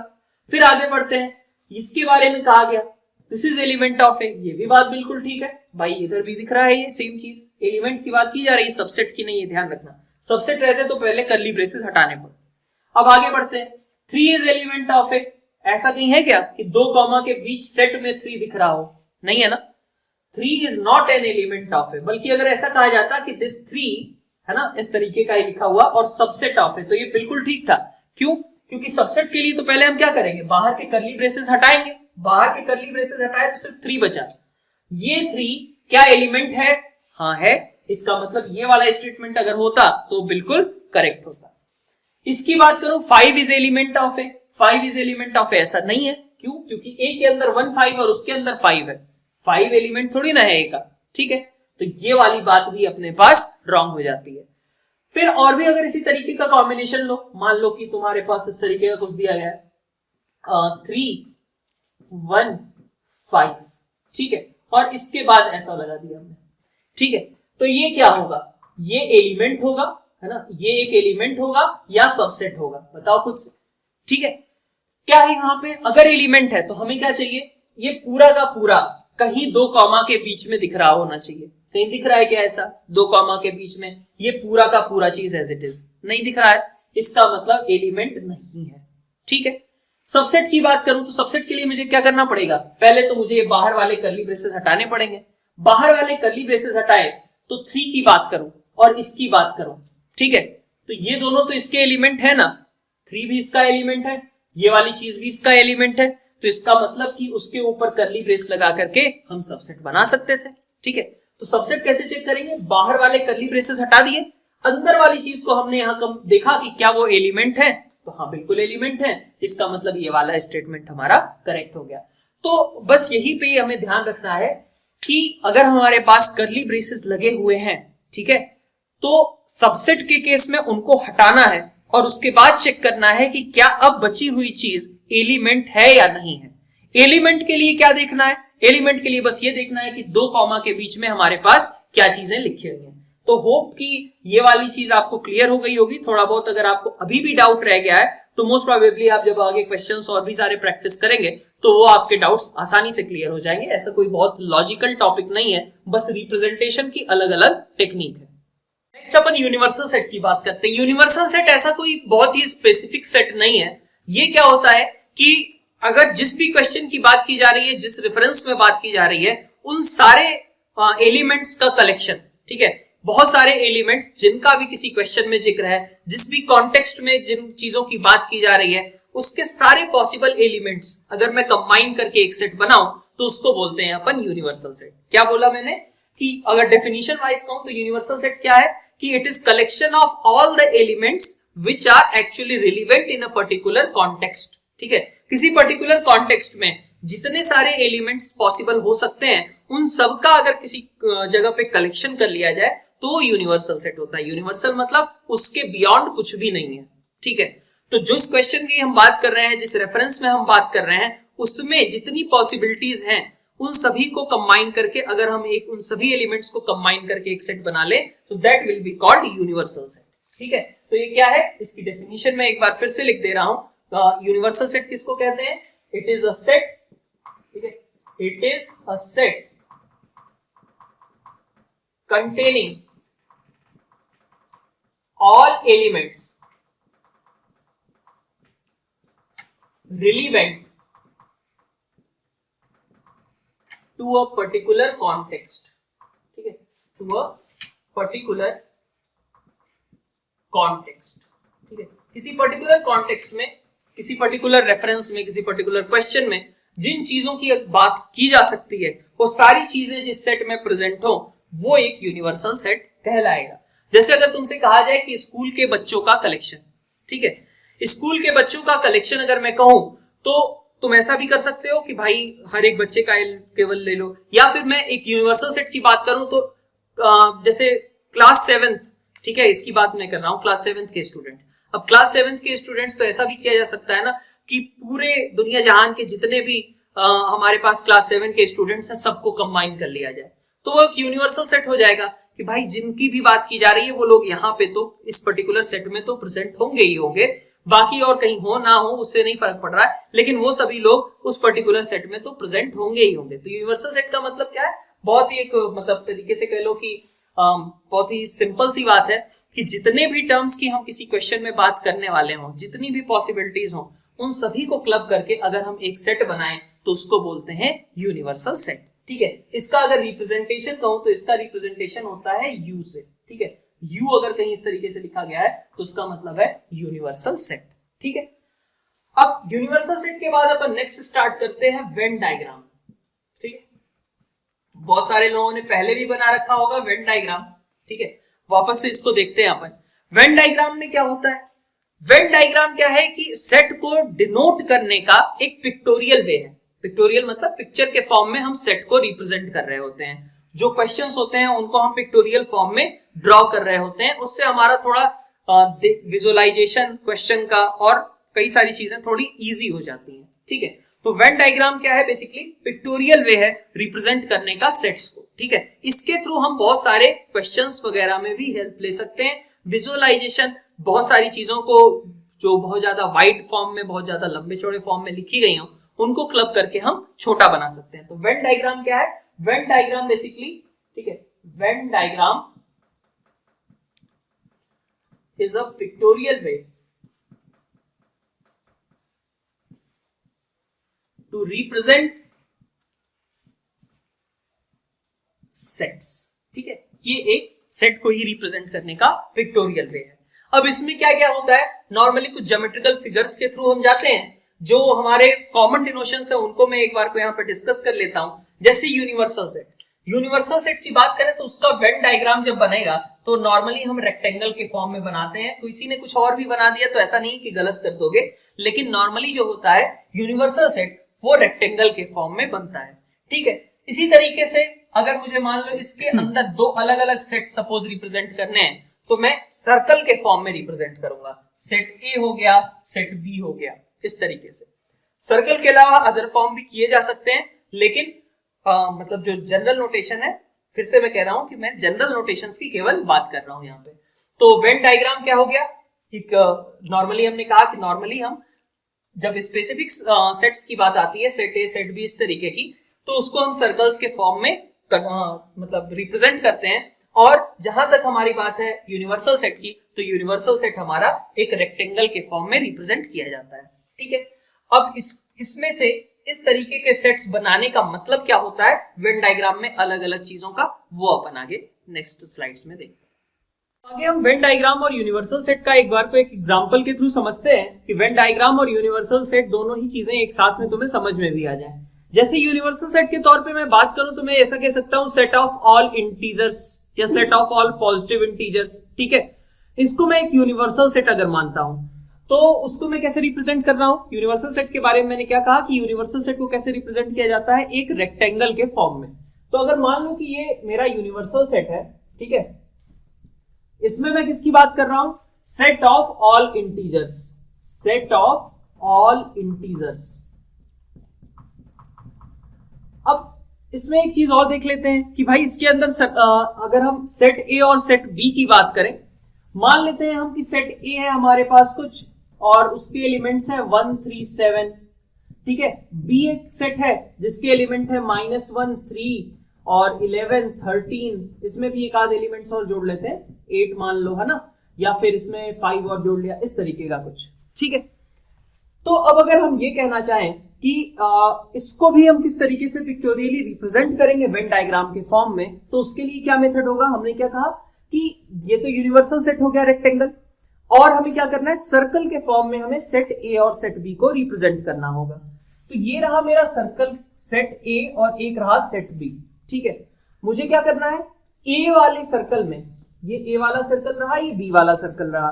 ठीक है, क्या दिख रहा है, ए के अंदर मेरे पास 4 एलिमेंट्स होने चाहिए, 1, 3, 7 और 8। तो इस सर्कल में मुझे क्या क्या बनाना है, 1, 3, 7 और 8 बनाना है। बी में क्या है, -1, 3, 11, 13, 5। तो बी वाले सर्कल के अंदर ये सारे टर्म्स प्रेजेंट होने चाहिए। ठीक है, इतनी बात। अब तुम इसमें से एक चीज ऑब्जर्व कर सकते हो कि ए और बी दोनों में एक एलिमेंट कॉमन दिख रहा है। कौन सा, 3 कॉमन है दोनों में। ठीक है, तो इसका मतलब वो कहां रहेगा, ए के भी सर्कल में रहेगा, बी के भी सर्कल में रहेगा, ऑफ कोर्स यूनिवर्सल सेट में तो रहेगा ही रहेगा। तो ए के सर्कल में, बी के सर्कल में, दोनों का जो कॉमन रीजन है ये वाला। ठीक है, ये एक ऐसा पोर्शन है जो कि ए के सर्कल में भी आता है और बी के सर्कल में भी आता है। वहां पे हमें किसको मेंशन करना चाहिए, 3। तो यहां मैंने 3 मेंशन कर दिया। बाकी पॉइंट्स, अब जैसे ए के पॉइंट्स मेंशन करने, कौन कौन से बचे हुए हैं, 1, 7 और 8। ठीक है, ए के सर्कल के अंदर रहेंगे, वो सिर्फ ए में लाई करते हैं, वो बी में तो लाई नहीं करते। तो 1, 7, 8, यहां 1 लिख दिया है ना, एक ये 7 मान लो है, ऐसे ही एक 8 ले लिया है ना। तो 1, 7, 8 ये ए में लाई कर रहे हैं, बी में लाई नहीं कर रहे हैं, सिर्फ ए का सर्कल है। ये किसका रीजन है, ओनली ए का। ये वाला रीजन किसका है, जो ए और बी दोनों में कॉमन है। और अब आते हैं ओनली बी के बारे में बात करते हैं। ओनली बी में क्या क्या बचा हुआ है, -1 बचा था, 11 बचा हुआ है, 13 और 5। तो इनको भी मेंशन कर दो, -1, 11, 13, 5, है ना। तो ये सारे वो पॉइंट्स हो गए जो कि बी में सिर्फ लाई करते हैं, ए में लाई नहीं करते। ऑफ कोर्स बहुत सारे और भी इंटीजर्स एग्जिस्ट करेंगे, बहुत सारे जो बाकी इंटीजर्स हैं वो ना तो ए में है ना तो बी में है, लेकिन सेट ऑफ ऑल इंटीजर्स, जो यूनिवर्सल सेट की बात करें तो उसमें तो लाई करेंगे ही। जैसे मान लो कि तुम कहो कि 10 होगा कहीं यहाँ पे बाहर में लाई कर रहा होगा, ना तो ए में है ना तो बी में है, लेकिन यूनिवर्सल सेट के तो अंदर आएगा ही, क्योंकि सेट ऑफ ऑल इंटीजर्स को हमने यहाँ पे यूनिवर्सल सेट इस केस में माना था। 0 भी कहीं रहा होगा, कहीं -5 भी रहा होगा, है ना। तो बहुत सारे ऐसे और भी इंटीजर्स होंगे जो कि इस यूनिवर्सल सेट में लाई कर रहे होंगे, लेकिन वो ए या बी सेट में लाई नहीं कर रहे होंगे। तो आइए अब इस बेसिस पे जो हमने आज थोड़ी बहुत थ्योरी करी है उससे रिलेटेड कुछ क्वेश्चंस भी देख लेते हैं कि पावर सेट के रिलेटेड हो गए या फिर डिफरेंट फॉर्म में किस तरीके से सेट्स का रिप्रेजेंटेशन होता है, उसको लेकर के अपन कुछ क्वेश्चंस भी आगे देख लेते हैं। सामने पहला क्वेश्चन है इससे रिलेटेड, जो हमने सबसेट्स वगैरह के टॉपिक्स पढ़े। इसमें देखिए आप क्या कहा जा रहा है, ये एक सेट है -1, 3, 4 इसके एलिमेंट्स हैं। इस सेट के प्रॉपर सबसेट्स हमें सभी लिखने हैं। पहला पार्ट तो यही कहा गया है। तो सबसे पहले अपना क्या टारगेट है कि इसके प्रॉपर सबसेट्स लिखो। ठीक है, तो क्या करना है, आपको वीडियो पॉज करना है और खुद से इसके सारे प्रॉपर सबसेट्स लिखने का ट्राई करना है। ठीक है, और फिर इसके आगे मैं इसको कंटिन्यू करता हूं कि इसके क्या क्या सोल्यूशन, इसका किस तरीके से लिखा जाएगा। ठीक है, सेकेंड पार्ट भी है इसका। सेकेंड पार्ट क्या कह रहा है, also right all those proper subsets. इसके ऐसे प्रॉपर सबसेट्स लिखो जो कि इस सेट के सुपर सेट हो। ठीक है, मतलब सेकेंड पार्ट में क्या कहा जा रहा है, ऐसे प्रॉपर सबसेट्स हमें चूज करने हैं जो कि इसका सुपर सेट भी हो। ठीक है, तो थोड़ी देर के लिए आप वीडियो पॉज कीजिए, वीडियो पॉज करके और फिर आप इसको एक बार को इसको सॉल्व करिए। ठीक है, अब अपन आते हैं इसके सोल्यूशन पार्ट पे। ठीक है, तो सॉल्यूशंस में देखें तो प्रॉपर सबसेट्स हमने पहले ही कहा कि प्रॉपर सबसेट्स में क्या होगा, सारे सबसेट्स लिखने हैं। ठीक है, कौन सा सबसेट नहीं लिखना है, वो सेट इटसेल्फ, उसको नहीं लिखना है हमें। ठीक है, प्रॉपर सबसेट लिखते टाइम पे क्या क्या होगा, फिर एक तो हो जाएगा भाई 5, वो तो रहता ही रहता है, और क्या रहेगा -1, सिर्फ 3, इसी तरीके से ओनली 4। ठीक है क्या, और क्या रहेगा, अब दो एलिमेंट्स ले ले, -1, 3, इसी तरीके से 3, 4 और इसी तरीके से -1, 4। तो ये हमारे कितने सबसेट्स हो गए, देख सकते हो यहाँ पे कितने हो गए अपने पास, 7 सबसेट्स हो गए। एक और सबसेट पॉसिबल होता, कौन सा, -1, 3, 4। ठीक है, लेकिन -1, 3, 4 को तो हमें काउंट करना नहीं है, क्योंकि वो वाला सेट तो क्या हो जाएगा, एग्जैक्टली इक्वल हो जाएगा, तो फिर उसको हम सबसेट तो ले नहीं सकते प्रॉपर सबसेट के लिए एटलीस्ट। तो हमारे पास इतने हमारे प्रॉपर सबसेट्स क्रिएट होंगे। ठीक है, तो यहां से तुम ये भी कह सकते हो कि जैसे हमने कहा कि टोटल नंबर ऑफ सबसेट्स कितने होते हैं, 2m हमने बोला था। ठीक है, प्रॉपर सबसेट्स कितने होंगे, तो ऑफ कोर्स वो कितने हो जाएंगे, 2m - 1 कौन सा छूट गया, जो कि वो सेट इटसेल्फ था। जैसे यहाँ पे -1, 3, 4 वाली भी एक चीज बनती, उसको हटा दो। तो बाकी ये कितने हो गए, नंबर ऑफ प्रॉपर सबसेट्स। ठीक है, तो ऐसा कोई रूल नहीं है, चूंकि हमें सबसेट पता है, हमें प्रॉपर सबसेट की डेफिनेशन पता है, तो अपन बोल सकते हैं कि कितना बचेगा, 2 रेज़ टू पावर m में से एक केस सबट्रैक्ट हो जाएगा, नंबर ऑफ ये प्रॉपर सबसेट्स हो जाएंगे। ठीक है बात। अब इसके साथ ही आगे भी देखते हैं। ये तो हमारे प्रॉपर सबसेट्स हो गए, पहला पार्ट इसका सॉल्व हो गया। सेकंड पार्ट पे आते हैं। सेकंड पार्ट में क्या कहा जा रहा है, इनमें से ऐसे प्रॉपर सबसेट्स हमें देखने हैं जो कि इस सेट के सुपर सेट हो। अब इसका सुपर सेट हो, इसका मतलब क्या हुआ कि भाई कम से कम ये वाला तो टर्म रहना ही चाहिए। ठीक है, 3 तो रहना ही चाहिए, और इसके अलावा कुछ एक्स्ट्रा हो जाए तो कोई दिक्कत नहीं है। इसको सबसेट होना है ना, तो ये सबसेट कब हो पाएगा, किसी ऐसे सेट का ही सबसेट हो पाएगा जिसमें 3 रहा हो, तभी तो ये सबसेट का काम करेगा। तो अगर हमें ऐसे सुपर सेट्स इसके लिए चूज करने हैं तो क्या हो सकते हैं, एक तो सुपर सेट ये हो जाएगा खुद ही, और क्या होगा, ये वाला अगर मैं सेट लेता हूं तो इसका एक सबसेट तो ये बनेगा ना, तो एक ये भी हो गया, -1 3। ये मेरा सेकंड पार्ट का सोल्यूशन है एक तरीके से कहें। और क्या हो सकता है, 3,4 भी होगा, क्योंकि यहां पे भी 3 हमारे पास है, 4 है अपने पास, 3 को अपन चूज कर लेंगे, उससे अपन सबसेट फॉर्म कर लेंगे। यहां से हम नहीं बना सकते क्योंकि यहां 3 प्रेजेंट नहीं है। तो ये वो सुपर सेट्स हो गए जो कि इसके लिए मतलब इसके ये जो 3 है, बेसिकली ये सेट जो है, सेट के अंदर 3, वो वाली चीज एक बार सबसेट का काम करेगी, ये उनके करस्पॉन्डिंग सुपर सेट्स हो जाएंगे। ठीक है, ये सुपर सेट्स कहां से बने हैं, तो इनके प्रॉपर सबसेट्स में से इन्हें चूज किया गया है। तो ये हमारे पास इस क्वेश्चन का सोल्यूशन रहा। एक बार को अगर आपको डाउट हो तो इसको वापस से रिपीट करके देख लीजिएगा। तो ये आपके पास सेकंड क्वेश्चन है। क्या कहा जा रहा है, प्रूफ करना है n of this whole term is equal to 4। n of this whole term का मतलब क्या हुआ कि cardinal number of this set, जैसे हम कहते थे ना n of a is equal to 4। ठीक है, तो n of a equal to 4 लिखने की जगह पे क्या कहा गया है कि यहाँ पे अपन देखें तो कार्डिनल नंबर इस पूरे सेट का कितना आना चाहिए, 4 के बराबर आना चाहिए। और क्या कहा गया कि p ऑफ a का मतलब क्या है, पावर सेट ऑफ a। ठीक है बात। अब हम बात करते हैं पावर सेट की। पावर सेट में कितने एलिमेंट्स होते थे, नंबर ऑफ सबसेट्स के बराबर। ठीक है, number of elements in a power set अगर हम कहें, ठीक है, number of elements in power set is equal to कितना होता है, 2 रेज़ टू पावर m। अगर सेट में m एलिमेंट्स हैं तो पावर सेट में कितने एलिमेंट्स होंगे, नंबर ऑफ सबसेट्स के बराबर, और नंबर ऑफ सबसेट्स कितने होते हैं, 2 रेज़ टू पावर m। ठीक है, इतनी बात। अब हमसे यहां पे क्या कहा जा रहा था, पहले तो हम एक एक स्टेप पे आते हैं, बहुत ज्यादा इसमें कंफ्यूजन ना क्रिएट करो, बिल्कुल अंदर से आते हैं। p ऑफ 5, ठीक है, पावर सेट ऑफ 5, इसमें कितने एलिमेंट होंगे। अगर मैं कहूं कि इसका कार्डिनल नंबर निकालना है तो कुछ ऐसे रिप्रेजेंट करूंगा कि पावर सेट ऑफ 5 में कितने एलिमेंट होंगे। 5 में कितने एलिमेंट होते हैं, 0, तो इसका मतलब पावर सेट ऑफ 5 में कितने एलिमेंट होंगे, 2 रेज़ टू पावर 0, मतलब कितने हो गए, 1।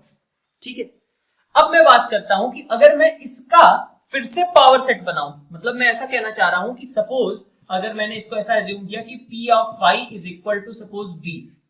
ठीक है, तो p ऑफ 5 अगर b है, ठीक है, तो b में कितने एलिमेंट है, 1 एलिमेंट है, यही कहा ना हमने, n of b is equal to 1। Next step क्या है हमारा, हमें फिर से इसका पावर सेट लेना है, b का भी तो हमें क्या करना है, फिर से पावर सेट बनाना है। तो n मतलब cardinal number of power set of b, ये कितना हो जाएगा, 2 रेज़ टू पावर 1। इसमें कितने एलिमेंट हो जाएंगे, 2 रेज़ टू पावर 1। ठीक है, तो इसमें टोटल 2 एलिमेंट्स हो गए। फिर इसके आगे बात करते हैं। अब ये तो अभी हम कहां तक पहुंचे, यहां तक पहुंचे ना, पावर सेट ऑफ 5, यहां तक पहुंच गए हो। एक पावर सेट और भी लेना है, मतलब ये जो पी बी आया होगा, अगर मैं इसको ऐसे बोल दूं कि पावर सेट ऑफ बी, इस सेट को बोल दूं मैं सी से, तो हमारे पास क्या आ चुका है कि n ऑफ c कितना था, 2 के बराबर था। नेक्स्ट स्टेप क्या है, हमें n ऑफ c थोड़ी ना चाहिए, हमें चाहिए n of power set of c चाहिए। ठीक है, तो एक स्टेप और कर लेते हैं आगे कि भाई अगर c में 2 एलिमेंट्स थे तो पावर सेट ऑफ c में कितने एलिमेंट्स होंगे, कुछ इस तरीके से रिप्रेजेंटेशन होगा कार्डिनल नंबर का, number of elements in power set of c that will be equal to 2 square. ठीक है, कितनी वैल्यू आ जाएगी, 4 के बराबर। तो यही कहा गया था कि ये हमारे पास प्रूफ करना था कि इस पूरे सेट के अंदर, जो कि क्या है, कई बार हमने पावर सेट लिया है, उसके अंदर कितने एलिमेंट्स होंगे, 4 एलिमेंट्स होंगे। ये चीज हमें प्रूव करनी थी। तो देख सकते हो सबसे पहले हमने क्या कहा कि number of elements in power set वो कितना होता है, 2 raised to power m के बराबर होता है, that is equal to number of subsets. तो पावर सेट ऑफ 5 में 0 एलिमेंट थे, तो पावर सेट ऑफ 5 में कितने होंगे, 2 raised to power 0 मतलब 1 हो गया। मैंने कहा कि भाई कंफ्यूजन अवॉइड करने के लिए पावर सेट ऑफ 5 को मैं b मान लेता हूं, इस सेट को मैं नाम दे देता हूं b। ठीक है, तो मेरे पास ये आया कि भाई यहां पे कितने हुए, b सेट आ गया।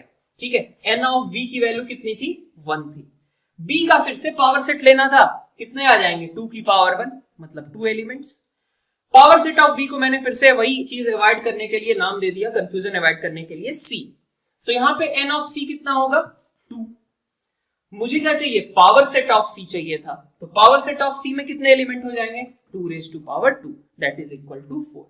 अब किसी को ऐसा डाउट हो सकता है कि भाई कौन कौन से वो बनेंगे, क्या क्या बनेगा, इसके बारे में भी देख लेते हैं। ठीक है, थोड़ा इसमें तुम्हें कई बार कर्ली ब्रेसेस वगैरह देखने को मिलेंगे, तो उसके लिए थोड़ा सा तुम्हें ध्यान से देखना पड़ेगा माइन्यूटली कि कितने हमें कैसे कैसे सबसेट्स बनाने हैं, कहां कहां कर्ली ब्रेसेस लगाने हैं।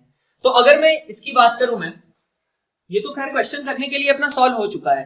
आगे अपन देखते हैं कि क्या क्या सबसेट्स हमारे पास या क्या क्या पावर सेट के एलिमेंट्स होंगे। तो अगर मैं कहूं कि 5 के मैं सबसेट्स लिखना चाहूं, तो 5 के सबसेट्स में क्या आएगा, एक ही सबसेट बनेगा ना, 2 raised to power 0 1 सबसेट होगा। 1 सबसेट कौन सा होगा, 5 इटसेल्फ।